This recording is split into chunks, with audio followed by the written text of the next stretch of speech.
ഒരു സമയം കഴിഞ്ഞാൽ ക്ഷേത്രത്തിലേക്ക് ആര് പ്രവേശിച്ചാലും ഈ യക്ഷി എന്ന് പറഞ്ഞ ചൈതന്യം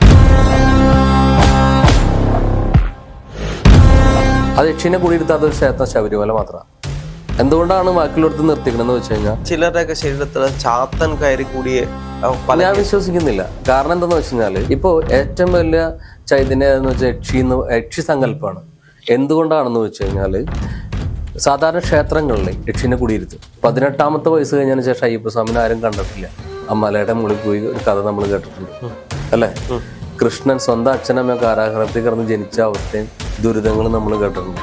കൊടുങ്ങല്ലൂരമ്മ കണ്ണകിയായി നിൽക്കുമ്പോൾ സ്വന്തം ഭർത്താവിന്റെ തല മുറിച്ചു കളഞ്ഞിട്ട് മരണം കണ്ട് നിന്ന സ്ത്രീ പിന്നീടാണ് ഭദ്രകാളിയായി എന്ന് പറഞ്ഞ് നമ്മൾ കേട്ടിട്ടുണ്ട്. അപ്പൊ ഇവരൊക്കെ ദൈവങ്ങളായിരുന്നെങ്കിൽ ഇവർക്ക് ആ പ്രശ്നം ഉണ്ടാവാൻ പാടില്ല. ചേട്ടൻ ഈ ഗണപതിയെക്കുറിച്ചും ദൈവങ്ങളെക്കുറിച്ചും പറഞ്ഞതുകൊണ്ടാണ് ഞാൻ ചോദിക്കുന്നത്.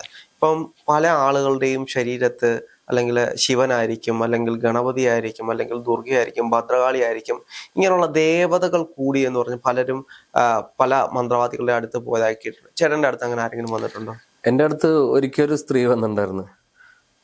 ഞാൻ രണ്ട് ചോദ്യം ചോദിച്ചോടുകൂടി ആള് ഇറങ്ങിപ്പോയി. കാരണം വെച്ചാല് ഇവരൊക്കെ ദൈവങ്ങളായിട്ട് ഞാൻ കണ്ടിട്ടില്ല, നാളെ ഞാൻ കാണില്ല. ഇന്ന് കണ്ടിട്ടില്ലെങ്കിൽ നാളെ ഞാൻ കാണില്ല. എൻ്റെ അടുത്ത് തന്നെ ആരെ ഞാൻ അങ്ങനെ പഠിപ്പിക്കില്ല, ദൈവങ്ങളാണെന്ന് ഞാൻ പഠിപ്പിക്കില്ല. കാരണം നമ്മളൊരു ദൈവം എന്ന് പറഞ്ഞു കഴിഞ്ഞാൽ എല്ലാത്തിനും അതീതമായ ഒരു ശക്തിയായിട്ടാണ് നമ്മൾ കാണുന്നത്. അങ്ങനെയാണ് മനുഷ്യന് കണ്ടുകൊണ്ടിരിക്കുന്നത് ദൈവത്തിനെ, അല്ലേ? അങ്ങനെയാണെങ്കിൽ ഇവരനുഭവിച്ച ദുരിതത്തിന്റെ ഒരു 10% നമ്മൾ അനുഭവിച്ചിട്ടില്ല. ശരിയല്ലേ? 18ാമത്തെ വയസ്സ് കഴിഞ്ഞതിന് ശേഷം അയ്യപ്പസ്വാമിനെ ആരും കണ്ടിട്ടില്ല. അമ്മലയുടെ മുകളിൽ പോയി ഒരു കഥ നമ്മൾ കേട്ടിട്ടുണ്ട് അല്ലെ. കൃഷ്ണൻ സ്വന്തം അച്ഛനമ്മ കാരാഗ്രഹത്തിൽ കിടന്ന് ജനിച്ച അവസ്ഥയും ദുരിതങ്ങളും നമ്മൾ കേട്ടിട്ടുണ്ട്. കൊടുങ്ങല്ലൂരമ്മ കണ്ണകിയായി നിൽക്കുമ്പോൾ സ്വന്തം ഭർത്താവിന്റെ തല മുറിച്ചു കളഞ്ഞിട്ട് മരണം കണ്ട് നിന്ന സ്ത്രീ പിന്നീടാണ് ഭദ്രകാളിയായി എന്ന് പറഞ്ഞ് നമ്മൾ കേട്ടിട്ടുണ്ട്.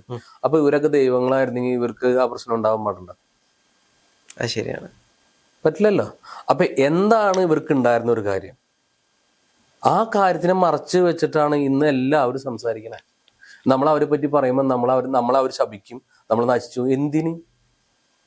ഇവര് തന്നെ എഴുതി വെച്ച കഥയാണ്, ഇവര് തന്നെ പറഞ്ഞ കഥയാണ്. സത്യത്തിൽ ഇതാണോ സംഭവം എന്നുള്ളത് ഞാനൊരു തരി ഇത് വിശ്വസിക്കാത്ത തന്നെ അതിന്റെ കാരണം. ഇങ്ങനെ വന്നിട്ടുള്ള ആളുകളില് ഭയപ്പെടുത്തിയ എന്തെങ്കിലും അനുഭവങ്ങൾ ഉണ്ടായിട്ടുണ്ടോ? വന്ന ആൾക്കാരോ? വന്ന ആളുകളിൽ നിന്ന് അവരുടെ വന്ന ശരീരത്തിലെ എനർജിയാണ് നമ്മൾ ഉദ്ബോധിപ്പിക്കുന്നത്.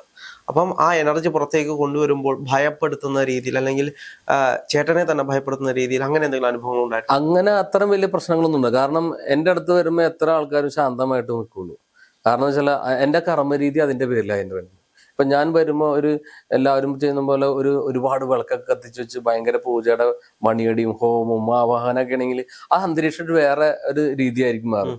അപ്പൊ അതിൽ പല ആൾക്കാരും കാണിക്കും, പല ബുദ്ധിമുട്ടും കാണിക്കും. ഇതൊന്നുമില്ല അവിടെ. ഒരു സാധാരണ ക്ഷേത്രം. അപ്പൊ ഒരു ക്ഷേത്രം എന്തിനാ ഉണ്ടാക്കി വെച്ചേക്കണെന്ന് പലരും ചോദിച്ചിട്ടുണ്ട്. അവിടെ ചാത്തൻ സേവ ഇല്ലാന്ന് അറിയിക്കാനാണ്, തുറന്നു പറയാണ്. അവിടെ അയ്യപ്പസ്വാമിയുടെ വിഗ്രഹമുണ്ട്, അതുപോലെ എല്ലാ മതത്തിലും വിശ്വസിക്കുന്ന ചടങ്ങുകൾ അവിടെ വെച്ചിട്ടുണ്ട്.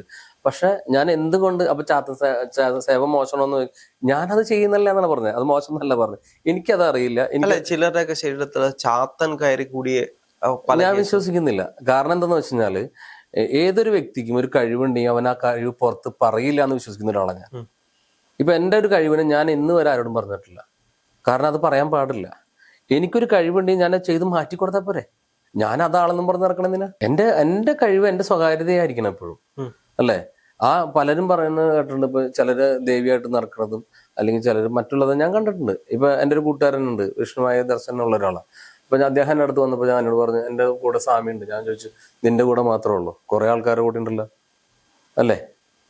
ആരോടും ചോദിച്ചു. അപ്പൊ ഞാൻ അവരോട് പറഞ്ഞൊരു ചോദ്യത്തിന് ഉത്തരം എന്ന് പറഞ്ഞു, സ്വാമിയുടെ ദർശനമാണ് നിനക്കുള്ളത്. സ്വാമിയാണ് നിന്റെ കൂടെ ഉള്ളത്, മറ്റൊരാളുടെ കൂടെ ആള് വരാൻ പറ്റില്ലല്ലോ. ആളൊന്നല്ലേ ഉള്ളൂ, ശരിയല്ലേ? പക്ഷെ എനിക്ക് തോന്നുന്നു ഇപ്പൊ നമ്മുടെ ലോക സിനിമ ഇറങ്ങിയതിന് ശേഷം കള്ളിയങ്കാട്ട് നീലിയാണെങ്കിലും ചാത്തനാണെങ്കിലും ഇപ്പൊ കുറച്ച് ട്രെൻഡിങ് ആയിക്കൊണ്ടിരിക്കുന്ന സമയമാണ്. അപ്പം ആളുകൾക്ക് ഏറ്റവും കൂടുതലും സംശയമുള്ളതും ഈ ഒരു വിഷയത്തിലേക്കാണ്. അപ്പം ഇത് യാഥാർത്ഥ്യമാണ്? ഇപ്പം ചാത്തനാണെങ്കിലും നീലിയാണെങ്കിലും ഇതൊക്കെ യാഥാർത്ഥ്യമാണോ? ഇതെങ്ങനെയാണ് ഇവർ ഉണ്ടായത്, അല്ലെങ്കിൽ ഇവരുടെ ശക്തികൾ എങ്ങനെയാണ്?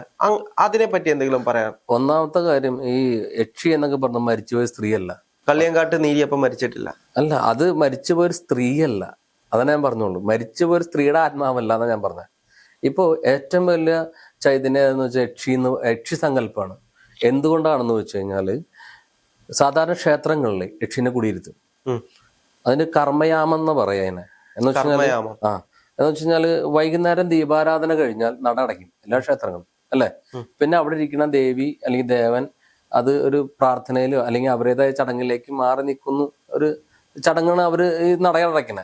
അവരുടേതായ പല കാര്യങ്ങളും ദേവന്റേതായ പല കാര്യങ്ങളും സങ്കല്പിച്ചിട്ടാണ് നടയടയ്ക്കും. പിന്നെ നമുക്ക് അവിടെ പോയി തൊഴാനോ മറ്റൊരു കാര്യം ചെയ്യില്ല. പിന്നെ പ്രത്യേകിച്ച് കാരണവന്മാർ പറഞ്ഞിട്ടുണ്ട് രാത്രി സമയങ്ങളിൽ അമ്പലങ്ങളിൽ പോകരുന്ന് പഴയ കാലത്ത് പറയാൻ കാരണം ആ ക്ഷേത്രങ്ങളിൽ യക്ഷിനെ കുടിയിരുത്തും. അത് യക്ഷിനെ കുടിയിരുത്താത്ത ഒരു ക്ഷേത്രം ശബരിമല മാത്രമാണ്.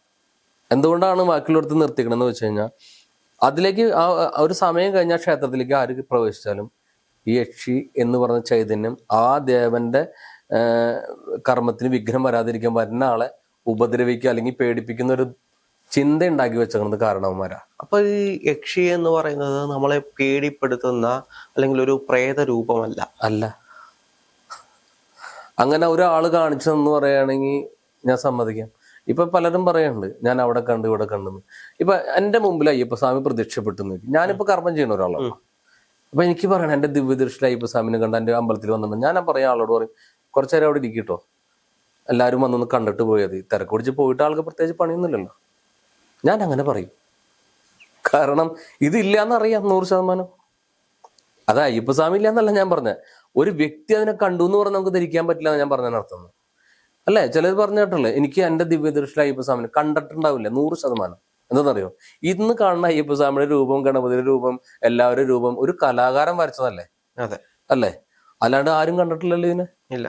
പക്ഷെ ഇവര് ശക്തിയുണ്ട്.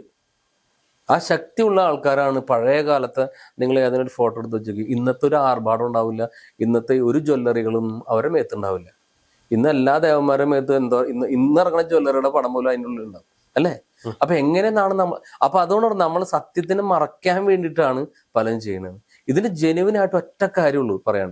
നിങ്ങൾക്കൊരു കാര്യമുണ്ടോ നിങ്ങളുടെ ശരീരത്തിൽ വരുത്തി അതിനെ ഒഴിവാക്കി ബോധ്യപ്പെടുത്തി നിങ്ങളുടെ കർമ്മശക്തിനെ നിങ്ങൾക്ക് തന്ന് നിങ്ങൾ ആ കർമ്മശക്തിയോടെ കൂടെ നിങ്ങളുടെ കുടുംബക്കാരെ രക്ഷിക്കുക ഒരു വാക്ക് പറഞ്ഞ കാര്യം തീർന്നില്ലേ? അല്ല, അങ്ങനെ വിചാരിച്ചു കഴിഞ്ഞാലും ഈ ക്ഷേത്രങ്ങളിൽ കുടിയിരുത്തിക്കുന്ന മറ്റ് ദേവതകളുണ്ടല്ലോ.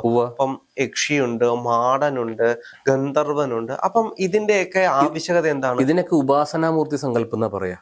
ഒരു കുടുംബക്ഷേത്രപരമായി നിൽക്കുന്ന ദേവനോ ദേവിയോ മുത്തപ്പനോ നിൽക്കണ്ടെങ്കിൽ ആ കർമ്മശക്തിയിൽ ചിലരുടെ വീട്ടിൽ മുത്തപ്പനായിരിക്കും കർമ്മരാശിയിൽ നിൽക്കുക, അതായത് ദേവി കർമ്മത്തിൽ വരില്ല. ചില സ്ഥലത്ത് ദേവിയായിരിക്കും നിൽക്കുക, ചില സ്ഥലത്ത് നാഗശക്തിയായിട്ട് നിൽക്കുക. അപ്പൊ ഇതിന് ഓരോ ആ കർമ്മത്തിന്റെ കണക്കനുസരിച്ചിട്ട് ഈ ശക്തികൾക്ക് കർമ്മം കിട്ടും. ഇപ്പൊ നിങ്ങൾ കേട്ടിട്ടുണ്ടോ? ഇപ്പൊ മേക്കാട് മന പ്രസിദ്ധമായ ക്ഷേത്രമാണ്, അല്ലെ? ആമേട മന, ആമേട അവിടെ ദേവിനേക്കാൾ വലിയ കർമ്മശക്തിയിലേക്ക് നാഗരാജാവാണ്. ശരിയല്ലേ? ഇപ്പോ ആ സമയത്ത് പറയുകയാണെങ്കിൽ ആവണങ്കോട് ക്ഷേത്രം, ആ ക്ഷേത്രത്തിൽ നിൽക്കുന്നത് വിഷ്ണുമായ ചൈതന്യമാണ് നിൽക്കുന്നത്. അവിടെ ദേവിയുടെ മറ്റുള്ള കാര്യം അന്ന് എല്ലാവരും ഉണ്ട്. പേര് പറയുന്നത് അവിടെ പ്രാധാന്യമുള്ള ഒരു ദേവന്റെ ആണെന്ന്, അല്ലെ? അപ്പൊ ബാക്കി എല്ലാ ശക്തികളും ഉപാസനാമൂർത്തിയായിട്ട് മാറുന്ന രംഗം അവിടെയാണ്. ഉപാസനാമൂർത്തി എന്ന് പറഞ്ഞു കഴിഞ്ഞാൽ ഈ ശക്തിന്റെ കൂടെ നിന്ന് കർമ്മശക്തിയിലേക്ക് നിൽക്കുന്നവരാണ് ഉപാസനാമൂർത്തി എന്ന് പറയുന്നത്. അതായത് ആ ശക്തിയുടെ കൂടെ നിൽക്കുന്ന ശക്തിയാണ് നമ്മൾ ഉപാസനാമൂർത്തി എന്ന് പറയുന്നത്. അതിന് നമ്മൾ ആ ശക്തിനെ സ്വീകരിക്കണം. അപ്പൊ ഒരു കുടുംബക്ഷേത്രം ഉണ്ടാക്കുമ്പോൾ ദേവിനെ മാത്രമേ, ഇപ്പൊ നിങ്ങളുടെ കുടുംബത്തിൽ ദേവി ചൈതന്യമാണ് ഉണ്ടെങ്കിൽ ആ ദേവിയുടെ കൂടെ നിൽക്കുന്ന ഉപാസനാമൂർത്തിനെ കൂടി ശരീരത്ത് വരുത്തണം. അത് നിങ്ങളുടെ കുടുംബത്തിൽ ആരെ ശരീരത്ത് വരുത്തുക? അപ്പൊ നിൽക്കുമ്പോഴാണ് കർമ്മം പൂർത്തീകരിക്കുള്ളൂ. എന്തുകൊണ്ട് എല്ലാവരും വീട്ടിൽ കർമ്മം പൂർത്തീകരിക്കാത്തതിന്റെ ചോദ്യത്തിന്റെ ഉത്തരമാണ് ഇപ്പൊ ഞാൻ പറഞ്ഞത്. എല്ലാവർക്കും ഒരാൾ മതി. സ്വന്തം വീട്ടില് ദേവിയെ കൂടി ഇരുന്നാലും പലർക്കും വിഷ്ണുവായനെ മതി. ഇന്ന് ഏറ്റവും കൂടുതൽ ആൾക്കാർ ആഗ്രഹിക്കുന്നത് വിഷ്ണുവായനാണ്. അപ്പൊ ഇത് അനുഭവം കിട്ടാത്തത് പറയുന്നത് വെച്ചാൽ അവരുടെ വീട്ടിൽ നിൽക്കണം ദേവിയായിരിക്കും. വിഷ്ണുമായനെ നോക്കിയിട്ട് ദേവി അവിടെ വരില്ല, ദേവിനെ നോക്കിയിട്ട് വിഷ്ണുമായും വരില്ല. അങ്ങനെയുള്ള കുടുംബങ്ങൾക്കാണ് വെച്ച് സേവ എന്ന ഒരു സങ്കല്പം. വെച്ച് സേവ എന്ന് പറഞ്ഞാൽ പല ആൾക്കാരും ഈ പറഞ്ഞ പോലെ അവർക്കിഷ്ടമുള്ള ദൈവങ്ങളെ ആരാധിക്കുന്ന രീതിയാണ് വെച്ച് സേവ എന്ന് പറയുന്നത്. ഇപ്പൊ പലർക്കും ഇന്ന് ഏറ്റവും കൂടുതൽ കാണുന്നത് വിഷ്ണുമായാണ് എല്ലാവർക്കും ഇഷ്ടം, വെച്ച് സേവ എന്ന് പറയുന്നത്. പക്ഷെ അതുകൊണ്ട് കുഴപ്പമെന്ന് വെച്ചാൽ നമ്മുടെ കഴിവിന് നമുക്കില്ല എന്നുള്ളൂ.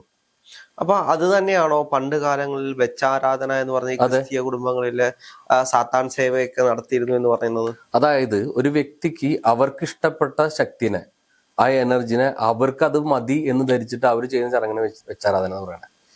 ഇപ്പൊ എനിക്കിത് ഈ മേഖല ഇല്ലാത്ത ഒരാളാണെങ്കിൽ എനിക്ക് ഇഷ്ടപ്പെട്ടത് അയ്യപ്പസ്വാമിയാണ്, ഞാൻ അയ്യപ്പസ്വാമിനെ വെച്ചാരാധിക്കും. അപ്പൊ എന്റെ കുടുംബത്തിൽ നിൽക്കുന്ന ദേവിയാണെങ്കിൽ എനിക്ക് അതിന് വേണ്ട. അതുകൊണ്ടല്ല ഞാൻ അയ്യപ്പ സ്വാമി പ്രാർത്ഥിക്കണേ. പക്ഷെ ആ കൃത്യമായ കർമ്മമുള്ള ഒരു മണ്ണായിരുന്നു എൻ്റെ വീട്ടിൽ നേരത്തെ ആയിരുന്നെങ്കിൽ ഞാൻ അയ്യപ്പ സ്വാമി വെച്ച് ആരാധിക്കില്ല, ഞാൻ ദേവിനെ വെച്ച് ആരാധിക്കുള്ളൂ. കാരണം എൻ്റെ കുലദേവത അതാണെന്ന് എനിക്കറിയാം. ഇത് പറഞ്ഞു കൊടുക്കാത്തത് കൊണ്ടാണ് പലരും ഇത്തരം കാര്യങ്ങളിലേക്ക് പോണേ. മനസ്സിലായോ? അത് കൃത്യമായി ചെയ്തു കൊടുക്കുന്നത്. അത് ചെയ്തു കൊടുക്കാൻ പറയണ ആരും ഉള്ളെന്ന് വളരെ കുറവുള്ള ആൾക്കാർ. എല്ലാവരും പറയുന്നത് ഇവരെ ഭയപ്പെടുത്തണ്ട, ഞങ്ങൾ വന്ന് ചെയ്താലേ ശരിയാവുള്ളൂ, ഞങ്ങളാണ് ചെയ്യേണ്ടത്, ഞങ്ങളാണ്. എങ്ങനെയാണ്? ഇപ്പൊ താങ്കളുടെ കുടുംബക്ഷേത്രത്തിൽ ചൈതന്യത്തിന്റെ അധിപം ഞാനാവില്ല ഒരിക്കലും. ഞാൻ അതിനെ ജനിപ്പിക്കുന്ന ഒരു കർമ്മത്തിൽ നിൽക്കുന്ന ഒരു വ്യക്തി മാത്രമാണ്. അത് താങ്കളും ഞാൻ തമ്മിലുള്ള കണക്ഷൻ ഉള്ളൂ. താങ്കളുടെ കുടുംബക്കാരായിട്ട് എനിക്ക് ബന്ധമില്ല. ഇത് പഠിപ്പിക്കാൻ ഒരാളും തയ്യാറാവുന്നില്ല. മനസ്സിലായോ? ആ തയ്യാറാവാത്തത് കൊണ്ടാണ് പല കുടുംബക്ഷേത്രങ്ങളും നശിച്ചു പോയിക്കണമെന്ന്. നശിച്ചു പോയിട്ട് എന്താ പറയണേ, ഒരു ഗുരുവായൂരും മറ്റുള്ള വലിയ വലിയ ക്ഷേത്രങ്ങളിൽ പോയി ഒരു കാര്യം ഉണ്ടാവില്ല. കാരണം സ്വന്തം കുടുംബം നോക്കിയിട്ടാ മറ്റൊരു കുടുംബം നോക്കിയിട്ട് കാര്യമുള്ളൂ. കാരണം നിങ്ങൾ ഇപ്പൊ കൊടുങ്ങല്ലൂർ പോയി നിങ്ങൾക്ക് നല്ല കാര്യം ഉണ്ടാവണമെങ്കിൽ നിങ്ങളുടെ കുടുംബക്ഷേത്രത്തിൽ വിളക്ക് വെച്ചിട്ട് അവിടെ പോയി പ്രാർത്ഥിക്കുകയാണെങ്കിൽ ആ ദേവിയുടെ കർമ്മരാശി തന്നെയാണ് നമ്മുടെ കുടുംബക്ഷേത്രത്തിലുള്ളത്. ഇത് അറിയില്ല ആർക്കും. അറിഞ്ഞാലും അവർ ചെയ്യില്ല. അപ്പൊ ഈ വരുത്തുപോക്ക് അങ്ങനെയുള്ള കാര്യങ്ങളും ഈ ക്ഷേത്രങ്ങളുമായി ബന്ധപ്പെട്ടിട്ടുള്ളത് തീർച്ചയായിട്ടും ഉണ്ട്. അതിൽ അവിടെ കർമ്മരാശി നടക്കും. അതായത് ഇപ്പൊ ആദ്യകാലത്ത് വരുത്തരാശി എന്ന് പറഞ്ഞാൽ അന്ന് പഴയ കാലത്തൊക്കെ കർമ്മം ചെയ്യുന്നത് പാതിരാക്കളങ്ങളാണ് ചെയ്യുന്നത്. അതായത് ഒരു വിഭാഗം ആൾക്കാർക്ക് പകൽ കർമ്മം ചെയ്യാൻ പാടില്ലാത്തത് കൊണ്ട് അവരെല്ലാ പണിയും കാര്യങ്ങളൊക്കെ കഴിഞ്ഞതിന് ശേഷം അവര് തൊഴിൽ, കാരണം തൊഴിൽ എന്ന് പറഞ്ഞാൽ മസ്റ്റായിരുന്നു അന്നത്തെ അറിയാലോ, അന്നത്തെ ജീവിത രീതിയും ഒക്കെ അതിന്റെ പേരിൽ രാത്രി സമയങ്ങളൊക്കെ കർമ്മം ചെയ്യാൻ കിട്ടുന്ന സമയമാണ്. ആ കർമ്മ സമയത്ത് ഒരു കാവിലെ ശക്തിനെ മറ്റൊരു കാവിലേക്ക് ഉണ്ടെങ്കിൽ ആ ദേവിനെ കൂട്ടി അല്ലെങ്കിൽ ഉൾക്കൊള്ളിക്കുന്ന ഒരു ചടങ്ങാണ് ഈ പറഞ്ഞ പോലെ വരുത്തുപോക്ക് മറ്റുള്ള കാര്യങ്ങൾ എന്ന് പറയുന്നത്. അതായത് ഒരു ചടങ്ങ് നടത്തുമ്പോൾ ആ ചൈതന്യത്തിനെ കൊണ്ടുവരാൻ കഴിവുണ്ടായിരുന്നു. ഇന്നതില്ല. പക്ഷെ അതുകൊണ്ട് ആ ചടങ്ങ് ഇപ്പോഴും പല സ്ഥലങ്ങളിൽ നടക്കുന്നുണ്ട് തന്നെ. പക്ഷെ ഇത് കാണുമ്പോൾ ചില ആൾക്കാർ പേടിക്കുന്നു പറയുന്ന ആൾക്കാരും കാണുന്നുണ്ട്. അത് റിയാലിറ്റീന്റെ ശരിക്കും എന്ന് പറഞ്ഞാൽ ആദ്യം ചടങ്ങ് നടത്താൻ പറ്റിയ ആൾക്കാരുണ്ടായിരുന്നുള്ളതാണ്. ആ ചടങ്ങ് ഇന്ന് നടത്താൻ പറ്റുന്ന ആൾക്കാരില്ല. കാരണം വെച്ചാൽ ഇന്ന് പലരും കഴിവുണ്ടായ ആൾക്കാരുണ്ടായിരുന്നു. അത് ഈ മദ്യത്തിന്റെ പേരിൽ നശിച്ചു പോയ ആൾക്കാരാണ് ഏറ്റവും കൂടുതൽ. ഞാൻ എൻ്റെ അറിവുള്ളിടത്തോളം കാലം ഒരു 90% മദ്യത്തിന്റെ പേരിലാണ് ഇത്തരം കാര്യങ്ങളെല്ലാം നശിച്ചിട്ടുള്ളത്. അപ്പൊ ഞാൻ എല്ലാവരോടും പറയണേ, നിങ്ങൾ മദ്യം കഴിക്കരുത്. മദ്യം കഴിച്ച് നമുക്ക് എന്ത് കഴിവുണ്ടായിട്ട് കാര്യമില്ല. നമ്മുടെ നാവ് നമ്മുടെ മര്യാദയ്ക്ക് നിൽക്കില്ല.